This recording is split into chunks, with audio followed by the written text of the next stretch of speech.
Avis vascular centre మన దేశంలోనే the best varicose vein hospital. ఇది మంచి క్యాండిడేట్ అనుకున్నాం. అండ్ రామకృష్ణ అంటే అందరు హీరోల చేత దెబ్బలు తిన్న వ్యక్తి, అది వృత్తి తప్పదు. అవును, వృత్తి. అయితే రామకృష్ణ వల్ల దెబ్బతిన్న ఒక హీరో ఉన్నాడంట, నేరుగా కాళ్ళ మీద పడిపోయారంట ఆ దెబ్బ తగలంగానే. ఆ హీరో ఎవరు, ఏ సినిమాకి, ఎప్పుడు జరిగింది? బోయపాటి గారి సినిమా జరిగింది. ఎవరు హీరో? ఎవరు ఆయన? పెద్ద ఆయన మహానుభావుడు బాలయ్య. తప్పదు, కాళ్ళ మీద పడాల్సి వచ్చిందారు. అంటే తప్పు, ఆయన కాలు జారి వచ్చి గుద్దుకున్నాడు. అది నేను ఆ మాట ఆయన చెప్పలేను. అంతే కదా, పెద్ద ఆయన కదా. ఏ సినిమా సార్ ఇది? అదే బోయపాటి గారిదే సినిమా పేరు. ఏది పేరు? ఈ అఖండ 2 కాదు, దానికి ముందు లెజెండ్ ఏదో ఉంది. ఓకే, వైజాగ్లో కాలు జారింది. ఆయన నన్ను కొట్టడానికి వచ్చి కాలు జారింది, ముందుకు వచ్చి గుద్దుకున్నాడు. తర్వాత కాళ్ళ మీద పడిపోయాం. దాన్ని పెద్ద పబ్లిసిటీ కానిలే, దాన్ని ఇమ్మీడియట్గా కాళ్ళ మీద పడిపోయాను నేను. నాది దెబ్బ, నా తప్పు కదా చెప్పేసాడు. నాది మాస్టర్, నాది, సారీ మాస్టర్ అని చెప్పాడు. మాస్టర్ కూడా చెప్పాడు, మాస్టర్ నాదే ప్రాబ్లం. అంటే మనల్ని వాళ్ళు ఏమన్నా బయట చూస్తే వీళ్ళందరూ ఏమన్నా అనుకుంటారేమోనని ఇమీడియట్గా క్యాచ్. ఆయన ఎన్నో సినిమా చేసిండు ఆయన కదా. అవునవును. ఇమీడియట్గా మాస్టర్ సారీ నేనే అన్నాడు. సూపర్. తప్పు ఆయనదే. వీళ్ళందరూ ఏంటంటే వీళ్ళందరూ కూడా నన్నే కదా అనేది. అంతే, హీరో గారిని ఎవరు అడగలేదు, అలా అనలేరు అసలు. అవును. ఒకరు ఆయన లేట్ అయినా కూడా ఆయన ఏమనరు. ఈ పక్కన మా మాస్టర్లు అందరూ ఏం చేస్తారంటే అది ఈయన మీద కోపాన్ని వీళ్ళ మీద తగ్గుతారు. అవును, వీళ్ళ మీద దోమేస్తుంటారు. ఇది అనలేరు కదా. అవును. అయితే ఒక బాలకృష్ణ గారు మాత్రం మిమ్మల్ని అంటే ఒక సొంత మనిషిలాగా తిడతారట, ప్రేమగా దగ్గరికి తీసుకుంటారట, అడుగుతారట. ఏంది బాలయ్య బాబుకి అంత అనుబంధం ఏంటి మీకు? ఇది సరదాగా అంటే అప్పటి నుంచి కష్టపడుతున్నాం అనేది. కష్టపడేవాడంటే మంచి లైక్ చేస్తాడు. కష్టపడేవాడంటే మంచి లైక్ చేస్తాడు. ప్రతివాడిని బాగా కష్టపడుతున్నాయంటే బాగా లైక్ చేస్తాడు. కొంచెం అలా గెలుతుంటాడు, ఇలా గెలుతుంటాడు, ఎలా పట్టుకుంటాడు. ఆయన అంటే సరదాగా ఉండాలి అనేది ఆయనకి ఒక కష్టపడే క్యాండిడేట్ అంటే మంచి లైక్ చేస్తాడు. సార్ అంటే మీరు చెప్తుంటే నిజంగా చాలా ఆశ్చర్యంగా ఉంది. బయటేమో బాలయ్య బాబు వాళ్ళని కొడతాడు, వీళ్ళని కొడతాడు, కోపంగా ఉంటాడు, ఇలాంటి ఒక బ్యాడ్ టాక్ తీసుకొచ్చారు. బట్ మీరు చెప్తుంటే ఏమో చాలా ఆశ్చర్యంగా ఉంది. అది బయట అనుకుంటున్నారు కానీ, నేను అదే బయట అలా అనుకుంటున్నారు కానీ సెట్లో అసలు అందరూ సరదాగా లవ్లీగా ఉంటాడు ఆయన. సెట్లో అందరితో సరదాగా లవ్లీగా ఉంటాడు.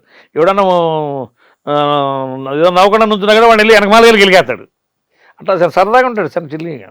అంటే వాళ్ళు పెద్ద పెద్ద ఆర్టిస్టులు అవ్వాల్సిన అవసరం లేదు, చిన్న ఆర్టిస్టులు అవ్వాల్సిన అవసరం లేదు, ఫైట్ మాస్టర్లు కాదు, ఫైటర్స్ కాదు. అవును, ఎవరైనా సరే అంతా ఒకటే ఆయనకి అంతా ఒకటే. నన్ను ఇలా పట్టుకుంటాడు, దొరికేవరను అందరు నవ్వుతా ఉంటారు. అది ఒక సరదాగా ఉంటాడు ఆయన. బయట నేను కూడా విన్నా, బయట ఆయన కోపంగా ఉంటాడు, అట్లుంటాడు, ఎట్లుంటాడు అనుకుంటారు. సెట్లో నేను సరదాగా ఉంటాడు. ఆయన ఆర్టిస్ట్ కావచ్చు, ఫైటర్ కావచ్చు, అందరినీ సరదాగా నవ్వించుకుంటూ సరదాగా ఉంటాడు. లేదంటే వాళ్ళ నాన్నగారు డైలాగ్ లాగా చెప్తా ఆయన చదువుతూ ఉంటాడు స్పీచ్ లాగా. తను సరదాగా ఉంటాడు. ఆయన గుడ్ క్యాండిడేట్ బాలయ్య బాబు.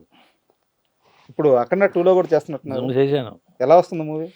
అఖండ 2 చాలా సూపర్గా ఉంటుంది. అఖండ 2 మంచి హిట్ అవుతుంది అనుకున్నా నేను. బోయపాటి శ్రీని గారు ఆయన అసలు వాళ్ళ కాంబినేషన్ బాగుంటుంది. ఆయన ఇష్టంగా చేసుకున్నాడు. అవునా? ఆయన కసి అంతా దీని పెట్టాడు. ఎలా బాగా సక్సెస్గా ఉంటుంది అనుకుంటున్నాం మేము అందరం. ఎన్ని రోజులు చేశారు షూట్ అఖండ 2కి? నేను ఇక్కడే ఒక 20 రోజులు చేశాను. ఎంతో బయట ఫారెన్ వెళ్ళారు వీళ్ళు. అప్పుడు ఫారెన్ వెళ్ళలేదు కానీ అక్కడ ఫైటర్లో మన వాళ్ళు కలిసి చేయాలి ఫారెన్లో. అందుకే మన వాళ్ళు తక్కువ మంది వెళ్తారు. ఓకే, మీ ఇక్కడ లోకల్లోనే చేసాం మేము. చాలా బాగా వచ్చింది సినిమా.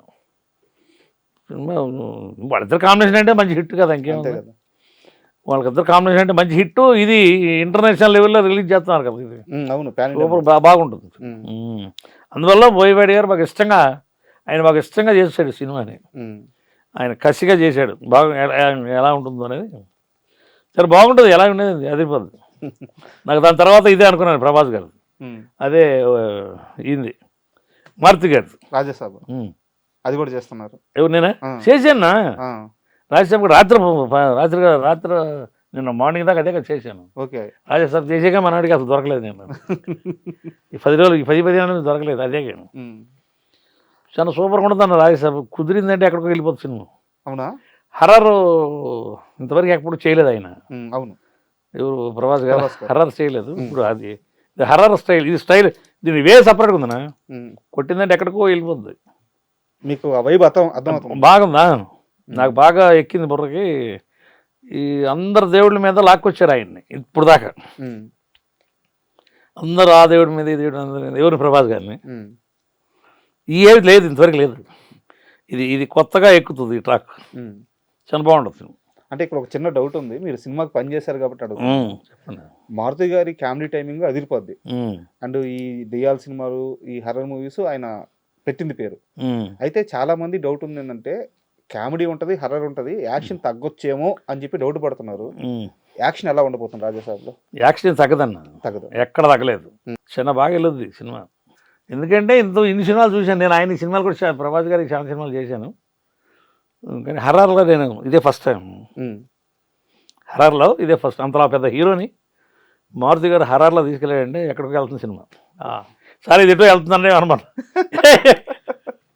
నేను ఆయన సినిమాలు చాలా చేశాను మారుతి గారి. ఆయన అదే చిరంజీవి గారు ఆయన మేనల్ ఉన్న ఆయన ధర్మతేజ, ఆయన పేరు అది సాయి ధర్మతేజ. ఆయన సినిమా, ఆయనతో కూడా నేను సినిమా చేశాను. ఇది మారుతి గారు డైరెక్షన్. 10 రోజు పండుగ. ఆయన సినిమాలు మ్యాక్సిమం చేసుకుంటూ వెళ్ళాను.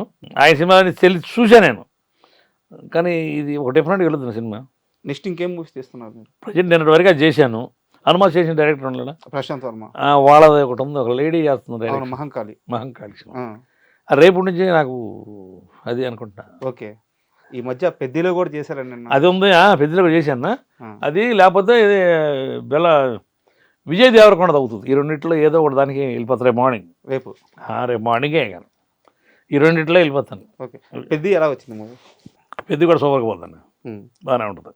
ఎన్ని రోజులు చేశారు పెద్దకి? 17 రోజులు చేశాను. 17 రోజులు. ఒక ఫైట్. అంటే రామ్ చరణ్ గారి లుక్ చూస్తే రంగస్థలం వైబ్స్ గుర్తొస్తున్నాయి అన్నమాట. రంగస్థలం లుక్లన్నీ అయ్యే ఉన్నాయి. ఆ రానెస్ సో చాలా ఎక్సైట్మెంట్ గా ఉంది.